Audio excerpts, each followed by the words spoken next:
एका गावात श्याम नावाचा एक व्यापारी होता. त्याच्याकडे एक गाढव होते ज्याचे नाव मोती होते. श्याम रोज मोतीच्या पाठीवर मिठाची पोती ठेवून बाजारात विकायला जायचा. रस्त्यात एक नदी लागायची. एकदा नदी पार करताना मोतीचा पाय घसरला आणि तो पाण्यात पडला.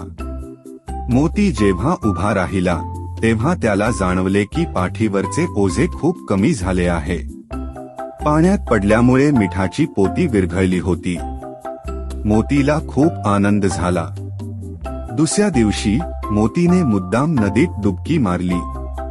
पुन्हा मीठ विरघळले आणि पोते हलके झाले. मोती दररोज असेच करू लागला.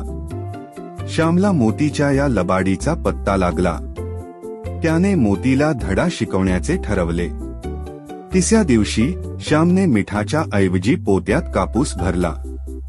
मोतीला वाटले नेहमीसारखे मीठच असेल. नदीजवळ येताच मोती आनंदाने पाण्यात बसला. पण या वेळी काय झाले? कापसाने पाणी शोषून घेतले आणि पोते दुपटीने जड झाले. मोतीला उठणेही कठीण झाले. तो कसाबसा बाहेर आला आणि तेव्हापासून त्याने कधीही आळस न करता प्रामाणिकपणे काम केले. तात्पर्य: आळस आणि लबाडीचे फळ वाईटच मिळते.